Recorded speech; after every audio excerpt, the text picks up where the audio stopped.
Thanks for watching. Don't forget to like, comment, share and subscribe to Mufti Tariq Masood, famous scholar. تو میرا ایک دفعہ جب میں نے شادی کا ارادہ کیا تو جن سے ارادہ کیا ان کے 2 بچے بھی تھے, وہ بھی جہیز میں مل رہے تھے مجھے. میں ذہنی طور پر اس وقت اس کے لیے تیار نہیں تھا. اچھا, میرے اس طرح کے بیان سن کے نا, اب میں نے جب بیان کیا نا, میں نے بیچاری نابینا لڑکیوں کو پیغام بھیجا, لنگڑیوں کو اور لکوا کی مریضوں کو بھی پیغام بھیجا اس وقت. تو بھائی اس وقت بھیجا تھا, اب نہیں بھیج رہا. وہ میرے پاس فون آنا شروع ہو جاتے ہیں وہ کہ وہ اس طرح کا مسئلہ ہے, آپ تو میں کروں نہ کروں ایک الگ مسئلہ ہے, لیکن اس کا یہ مطلب نہیں کہ جتنے ملک میں جو بھی معذور ہیں تو وہ مجھ سے رابطہ کریں. یہ مطلب میرا نہیں ہوتا. میں رابطے پر پابندی نہیں لگا رہا, لیکن یہ مطلب نہ لیا کریں اس کا. صحیح ہے نا. اس وقت کی بات ہے جب لفٹ کرا رہے تھے, پھر تو کوئی لفٹ نہیں کرا رہا تھا ہم کو. اچھا خیر, جب میں کر رہا تھا تو اس وقت تو جو بیچاری پاؤں سے معذور ہیں وہ بھی نہیں مان کے دے رہی تھی. صحیح ہے نا. اب تو ہماری اتنی ساری ہو گئی ہیں نا شادیاں, اب تھوڑی اب تھوڑی سیٹنگ چینج ہو گئی ہے. تو میں نے پیغام بھیجا تو مجھے جہیز میں 2 بچے بھی مل رہے تھے. میں ذہنی طور پر اس کے لیے تیار نہیں تھا کہ میں کسی کے بچوں کو کیوں پالوں بھائی. تو مجھے یاد ہے میں جامعۃ الرشید میں آیا, ہمارے ایک استاذ تھے, ان سے بھی میں نے سمجھایا یار رشتہ اچھا ہے لیکن یار 2 بچے کسی کے میں کیوں رکھوں. تو انہوں نے فوراً قرآن کی آیت پڑھ دی نا. اچھا, بچوں میں کوئی خرابی نہیں, کچھ بھی نہیں. مجھے پتا تھا شاید میرے رشتہ دار بھی اس پہ ناک منہ بنائیں کہ یار ہم کسی کے بچوں کو اپنے خاندان میں کیوں لے کر آئیں. بہت عجیب سے مسائل کھڑے ہو رہے تھے. یقین نہیں تھا. ہمارے خاندان نے اللہ کا شکر ہے ان کو رکھا بہت اچھی طرح سے, لیکن میرے ذہنی طور پر کہ بھئی یہ کیوں.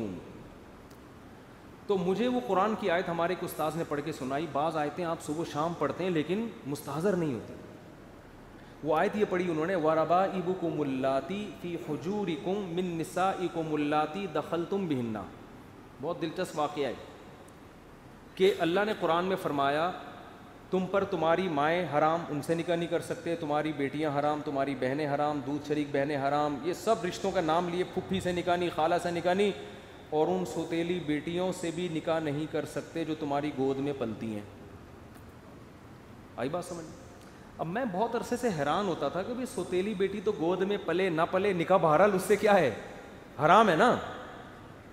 نہیں آ رہی بات سمجھ میں بھائی. گود میں تو ہم ماں کی بھی پلتے ہیں. اللہ نے کہا تم پر تمہاری مائیں حرام, یہ نہیں کہا وہ مائیں جن کی گود میں تم پلتے ہو. کیا خیال ہے بھائی, پلتے ہی ہیں نا, لیکن اللہ نے اس صفت کو ہائی لائٹ نہیں کیا. تم پر تمہاری بیٹیاں, سگی بیٹیاں بھی حرام جو تمہاری گود میں پلتی ہیں, یہ نہیں کہا بس بیٹیاں حرام.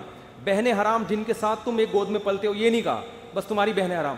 ستیلی بیٹی کا ذکر آیا تو تمہاری وہ ستیلی بیٹیاں جو تمہاری گود میں پلتی ہیں آئیں. میں یہ آیت پہ ہمیشہ حیران ہوتا تھا کہ قرآن نے اس کو ذکر کیوں کیا ہے, حالانکہ جیسے سگی بیٹی آپ کی گود میں پلے یا کسی اور کی گود میں پلے, نکاح اس سے کیا ہے, حرام ہے. آپ اپنی ماں کی گود میں پلے نہ پلے, ماں سے نکاح کیا ہے, حرام ہے. سوتیلی بیٹی آپ کی گود میں پلے یا نہ پلے, آپ کے لیے نکاح اس سے حرام ہے کہ نہیں ہے. لیکن پھر قرآن یہ ذکر کیوں کر رہا ہے جب اس شرط کا کوئی فائدہ ہی نہیں ہے. یہ میرے ذہن میں ایک اشکال تھا جس کے جواب کی طرف میں نے کبھی سوچا بھی نہیں کہ اللہ کا کلام میں کوئی حکمت ہوگی, ہر چیز ہمیں تھوڑی معلوم ہوتی ہے. تو میں نے جب یہ ذکر کیا یار وہ بچے بھی مل رہے ہیں مجھے, تو میرے دماغ اس کے لیے ایگری نہیں ہو رہا. وہ وجہ اس کی ہے کہ بھئی یہ تو شریعت میں بھی کوئی پسندیدہ کام تھوڑی ہے یہ کہ کسی کے بچوں کو پالو. بھائی وہ اپنے رشتہ داروں کے آ رہے ہیں, ہم کیوں رکھیں ان کو. تو انہوں نے فوراً قرآن کی آیت پڑھی, وَرَبَائِبُكُمُ اللَّاتِي, تمہاری وہ ستیلی بیٹیاں جو تمہاری گود میں پلتی ہیں. انہوں نے کہا یہ قرآن نے گود میں پلنے کا ذکر اس لیے کیا کہ عام طور پہ صحابہ جب کسی بچوں والی عورت سے شادی کرتے تھے تو چھوٹے بچے خود ہی پالتے تھے. تو یہ رواج تھا, تو اس رواج کو قرآن نے کیا کر دیا, ہائی لائٹ. میرے ذہن میں آیا قرآن اس رواج کو کیوں ہائی لائٹ کر رہا ہے.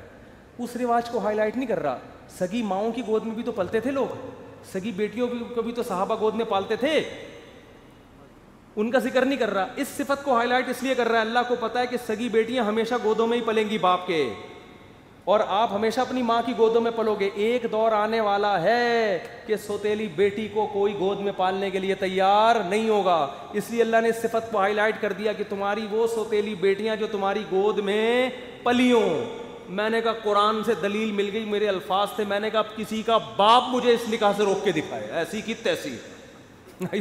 ہزاروں تو دلبر ہیں, کس کس کو دے دل والا ہمارا حساب نہیں ہے. ہمارا دلبر کون ہے؟ خدا ہے. بھاڑ میں جائے ہندو کیا کہتا ہے, بھاڑ میں جائے میرا, میں نے تو یہاں تک کہا میری ماں کیا کہتی ہے, میرا بھائی کیا کہتا ہے, میری بہن کیا کہتی ہے, میرا ماموں کیا کہتا ہے, میرا چاچا کیا کہتا ہے, میرا پھپھا کیا کہتا ہے, بھاڑ میں جائے ایسی کی تیسی. خدا کے آگے کسی کی نہیں چلے گی. تو میرے ایسے جذبات ہوئے نا ایسی کی تیسی. اور اللہ کا شکر ہے میری شادی ابھی وہ بچی بڑی ہو گئی ہے اور رہ رہے ہیں, اللہ کا شکر ہے, اللہ برکتیں دے. اور وہی ہمارے پاس ہی آگے رہی, بچے بڑے ہو گئے وہ الحمدللہ. تو یہ 2008 یا 2009 کی بات ہے. میں اتنا نیک نہیں ہوں جتنا آپ مجھے سمجھنا ہوگا, اور اتنے نیک, اللہ اتنا فری ہونے کی ضرورت نہیں ہے. انسان ہمیشہ اپنے اچھے کارنامے بیان کر رہا ہوتا ہے اور جو الٹے الٹے کام کیے ہوتے ہیں اس کو تو میں یہ بھی نہیں کہہ رہا کہ میں نے الٹے الٹے کام کیے ہیں, اگر کیے بھی ہوں گے تو اللہ کو بتا کے معافی مانگوں, آپ کو کیوں بتاؤں گا میں.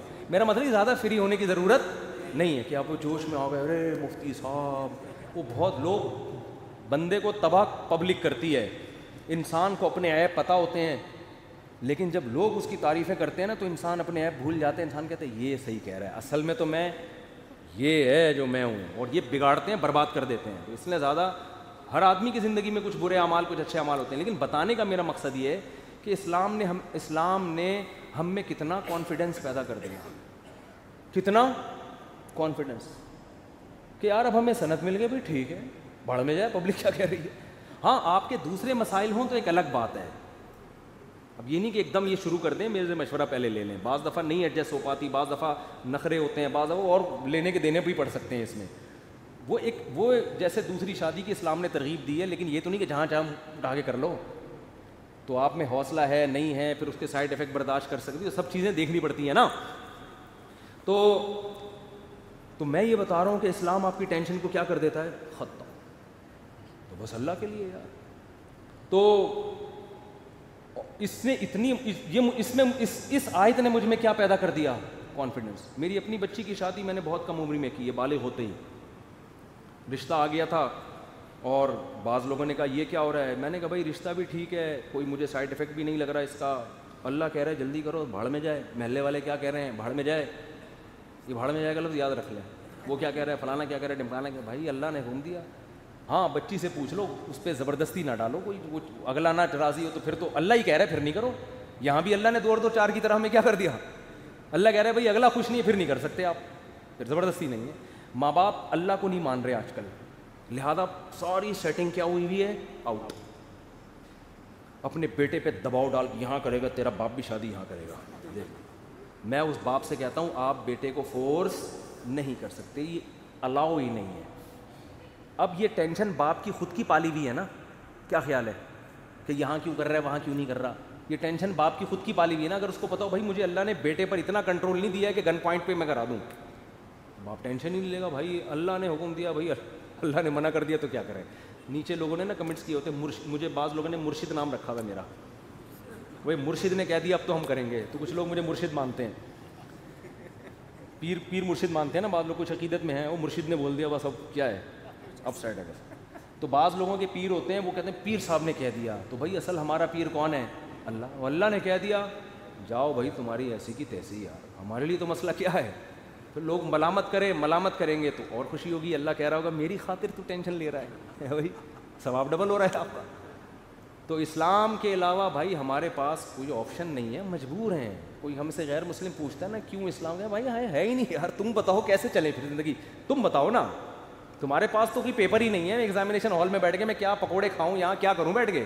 میرے پاس تو یہی پیپر ہے جو سمجھ میں بھی آ رہا ہے, فطرت کو اپیل بھی کر رہا ہے, لکھا ہوا بھی سمجھ میں آ رہا ہے کیا ہے. وہ میرے گھر والوں نے قبول کیا, اللہ کا شکر ہے. ایسے نہیں ہمارے خاندان والے, میں مثال دے رہا ہوں. وہ بھاڑ میں جو میں نے سب ماموں چاچے کو پھینک دیا نا, مجھے ضرورت نہیں تھی, میں تو اپنے اندر کانفیڈنس پیدا کرنے کے لیے. ورنہ میرے ماموں بھی بیان سنتے ہیں, میرے چاچو واچو بھی سب سن رہے ہوتے ہیں.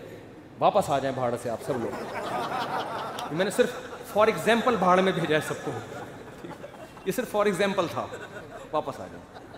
کسی نے مخالفت نہیں کی, میں ایک مثال دے رہا تھا کہ کر سکتے تھے. تو اللہ تعالیٰ ہمیں سمجھنے کی عمل کی توفیق عطا فرمائے, آخرت پہ عقیدہ ہمارا مضبوط فرمائے. اس کے بغیر کام بنے گا نہیں.